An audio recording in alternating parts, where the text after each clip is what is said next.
Everyone, तो welcome back to my another video. तो आज हम लोग बात करने वाले हैं टाइप्स ऑफ सैम्पलिंग की। तो उससे पहले थोड़ा सा हम लोग सैम्पलिंग के बारे में जान लेते हैं। सैम्पलिंग मतलब होता है डेटा को कलेक्ट करना फ्रॉम अ सैम्पल। जब हम पूरी पॉपुलेशन के डेटा को कलेक्ट ना करके उसमें पॉपुलेशन में से एक छोटे से पार्ट ऑफ सैम्पल में डेटा को कलेक्ट करते हैं, तो वहाँ पे हम सैम्पलिंग करते हैं। अब सैम्पलिंग करने के बहुत सारे मेथड्स होते हैं। आज हम उन मेथड्स को ही डिस्कस करेंगे। बेसिकली यहाँ पे मेरा मतलब है कि टाइप्स ऑफ सैम्पलिंग क्या होता है, किन किन वेज में हम किसी डेटा को कलेक्ट कर सकते हैं इन अ सैम्पल। सैम्पल में भी तो अलग अलग मेथड्स होते हैं ना, तो आज हम उन्हीं के बारे में बात करने वाले हैं। तो मेजरली अगर बात करूँ तो ये दो हेडिंग्स में आते हैं। एक होता है प्रोबेबिलिटिक सैम्पलिंग, एक होता है नॉन प्रोबेबिलिटिक सैम्पलिंग। मैं यहाँ पे दोबारा नहीं लिखूँगी। एक होता है प्रोबेबिलिटिक सैम्पलिंग, एक होता है non probabilistic sampling. Probability sampling basically यहाँ पे हम डेटा को रैंडमली कलेक्ट करते हैं, यानी कि यहाँ पे कोई भी पार्शियलिटी नहीं होती। जिसका भी नंबर आएगा वो रैंडमली ही आएगा, हम किसी को जानबूझ के सेलेक्ट नहीं करेंगे। नॉन प्रोबेबिलिटी सैम्पलिंग में हमारी पार्शियलिटी चलती है। पार्शियलिटी चलने का मतलब मेरा ये है कि यहाँ पे लोग इसलिए चूज़ करते हैं क्योंकि वो इंसान उनको अच्छा लगता है। Basically as per their choice लोगों को चुना जाता है। प्रोबेबिलिटिक सैम्पलिंग में रैंडमली किसी को भी चूज़ किया जाता है। अब हम चलते हैं फटाफट से प्रोबेबिलिटिक सैम्पलिंग के टाइप्स पे। तो प्रोबेबिलिटिक सैम्पलिंग रैंडम मतलब मेजरली 3 पार्ट्स में डिवाइडेड हो सकती है। Simple probabilistic random sampling, stratified probabilistic random sampling और सिस्टमैटिक प्रोबेबिलिटिक रैंडम सैम्पलिंग। समझ गए आप लोग। और प्रोबेबिलिटिक सैम्पलिंग को हम लोग रैंडम सैम्पलिंग और नॉन प्रोबेबिलिटिक सैम्पलिंग को हम नॉन रैंडम सैम्पलिंग के नाम से भी जानते हैं। अब हम चलते हैं सिंपल रैंडम सैम्पलिंग की तरफ।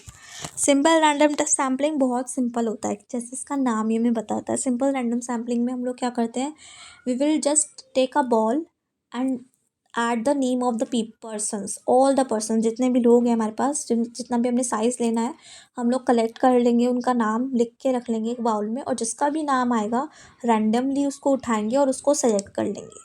जैसे हमें 10 पीपल्स काउंट करना है तो हम 10 पर्चियाँ उठाएंगे और 10 लोगों के नाम बोलेंगे और वही 10 लोग आके हमारे सेलेक्ट हो जाएंगे। Simple random sampling is very simple. It does not require any partiality. अब स्ट्रैटिफाइड पे चलते हैं। स्ट्रैटिफाइड एक थोड़ा अच्छा मोड ऑफ रैंडम सैम्पलिंग है। स्ट्रैटिफाइड रैंडम सैम्पलिंग हम लोग जब करते हैं जब हमारे पास हेट्रोजीनियस डेटा होता है। हेट्रोजीनियस डेटा मतलब कि अलग अलग डेटा है। फॉर एग्जांपल मेरे पास हेट्रोजीनियस डेटा है, यानी कि मेरे पास मेरी एक असेंबली हॉल है जहाँ पे 9, 10, 11, 12 सारे बच्चे मिक्स हो रखे हैं। तो मैं क्या करूँगी, मैं सब बच्चों को कलेक्ट करूँगी और डिवाइड करूँगी, ग्रुप्स में डिवाइड करूँगी। वो जो ग्रुप्स लूँगी वो होमोजीनियस होंगे। जैसे नाइन्थ 10th और 11th to 12th के बच्चों को अलग अलग पार्ट्स में बांट दूँगी। यानी कि मैंने क्या किया, 9th 10th और 11th और 12th के बच्चे जो सबमर्ज थे, सारे के सारे मिक्स्ड थे, उन बच्चों को होमोजीनियस ग्रुप्स में बांट दिया।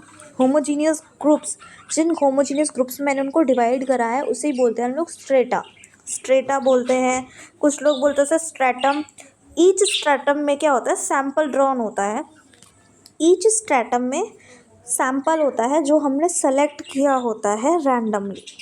और हम लोग क्या करते हैं, फिर वो जो हमने होमोजीनियस ग्रुप्स लिए हैं ना, उन होमोजीनियस ग्रुप्स में हम लोग रैंडमली कुछ पर्सन्स को सेलेक्ट कर लेते हैं। तो ये भी बिल्कुल एक रैंडम सैम्पलिंग होती है, क्योंकि होमोजीनियस ग्रुप्स में से इसलिए करते हैं जिससे कि हमारे पास सेम क्वालिटी और सेम नॉलेज वाले पर्सन्स आएँ। तो स्ट्रैटिफाइड मतलब हेट्रोजीनियस ग्रुप्स को होमोजीनियस में कन्वर्ट करना। वो होमोजीनियस ग्रुप हमारे कहलाते हैं स्ट्रेटा, और उस स्ट्रेटा में से हम लोग रैंडमली पर्सन्स सेलेक्ट करते हैं। आई होप इट इज़ क्लियर। अब हम चलते हैं सिस्टमैटिक रैंडम सैम्पलिंग पे। तो बाय द नेम हमें समझ में आता है कि सिस्टमैटिक रैंडम सैम्पलिंग यानी कि हम किसी सिस्टम को फॉलो कर रहे हैं। तो इसमें हम लोग क्या करते हैं कि फर्स्टली, यानी कि जो हमारा फर्स्ट मेंबर होगा यानी फर्स्ट पर्सन होगा, उस फर्स्ट पर्सन को हम लोग रैंडमली सेलेक्ट करेंगे और फिर जैसे कि मैंने पर्चियाँ डाली बाउल के अंदर और मैंने एक पर्ची निकाल ली कोई सी भी, फॉर एग्जांपल मेरे पास आया 5 नंबर, तो 5 वाला मेंबर चलेगा। फिर उसके बाद मैं एक सिस्टमैटिक पैटर्न को फॉलो करूँगी। जैसे कि मैंने वो सिस्टमैटिक पैटर्न ये रखा है कि मेरे पे 5 आया है, तो मैं हर 5 नंबर के बाद जो नंबर आता है उस पर्सन को ही सेलेक्ट करूँगी। जैसे मैंने पहले 5 को सेलेक्ट किया, अरे तो I hope systematic random sampling भी क्लियर हो गया होगा कि सिस्टम को फॉलो करना है, यानी पहले हमने किसी मेंबर को रैंडमली सिलेक्ट किया और फिर हमने सिस्टम फॉलो किया, यानी कि मैंने पहले 5 चूज़ किया था, फिर 10, फिर 15, फिर 20, फिर 25 और ऐसे ही मैं पर्सन सेलेक्ट करती रहूँगी। अब हम चलते हैं नॉन रैंडम सैम्पलिंग या फिर आप कह सकते हो नॉन प्रोबेबिलिस्टिक सैम्पलिंग की तरफ। तो हमारा नॉन प्रोबेबिलिस्टिक सैम्पलिंग मेजरली बात करूँ तो 2 ही टाइप्स का होता है, बहुत सिंपल होता है। फर्स्ट टाइप होता है इसका जजमेंट,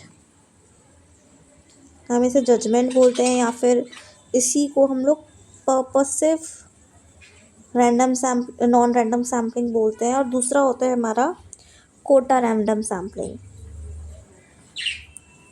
ठीक है, तो for a judgement random sampling, purposive random sampling, यहाँ पे हम लोग क्या करते हैं, यहाँ पे हम लोग we select the person partially. हम लोग अपनी जजमेंट के अकॉर्डिंग, अपने पर्पस के अकॉर्डिंग, जो पर्सन हमें अच्छा लगता है, the person we like the most, हम उन लोगों को सेलेक्ट कर लेते हैं जजमेंटिव और नॉन पर्पसिव रैंडम सैम्पलिंग में। कोटा सैम्पलिंग की तरफ चलूँ तो कोटा सैम्पलिंग में हम लोग कुछ कोटास फिक्स्ड कर लेते हैं। जैसे कि नॉन प्रोबेबिलिस्टिक सैम्पलिंग में बोल सकते हो कोटा हम लोग सेलेक्ट कर लेते हैं। जैसे हमने सेलेक्ट कर लिया कि इन बच्चों का ग्रुप बहुत अच्छा है, इन्हीं बच्चों को सेलेक्ट करेंगे, तो ये हमारा अपना ओपिनियन है। भाई किसी ने हम लोगों से बोला कि आप एक काम करो, डेटा कलेक्ट करके लाओ कि आपकी क्लास में कितने बच्चे एवरेज है, कितने बच्चे टॉपर है। तो मेरे 10 स्टूडेंट्स बहुत फेवरेट है, तो मैं उन 10 स्टूडेंट्स में के बेसिस पे ही उनको एग्जांपल दे के आ रही हूँ कि 8 बच्चे एवरेज हैं, 2-3 बच्चे टॉपर हैं, ऐसा है। तो ये मैंने क्या करा, कोटा रैंडम सैम्पलिंग करा। मैंने अपने एक फिक्स्ड कोटा में से लोगों को सेलेक्ट करके उन पे ही रिसर्च किया, उन पे ही एनालाइज किया और डेटा कलेक्ट करके पास कर दिया। तो ये भी मेरा एक पार्शियलिटी वाला सैम्पलिंग है। एक बार समराइज़ करूँ तो सैम्पलिंग मतलब डेटा को कलेक्ट करना from a sample, not from a population. और उसे 2 तरीके से करा जा सकता है, प्रोबेबिलिटी और नॉन प्रोबेबिलिस्टिक सैम्पलिंग के बेसिस पे। प्रोबेबिलिस्टिक सैम्पलिंग में हमारे 3 टाइप के वेज आते हैं, सिंपल, स्ट्रैटिफाइड और सिस्टमैटिक। नॉन प्रोबेबिलिस्टिक में 2 ही आते हैं, judgemental and quota. And I hope it is clear to you. Thank you.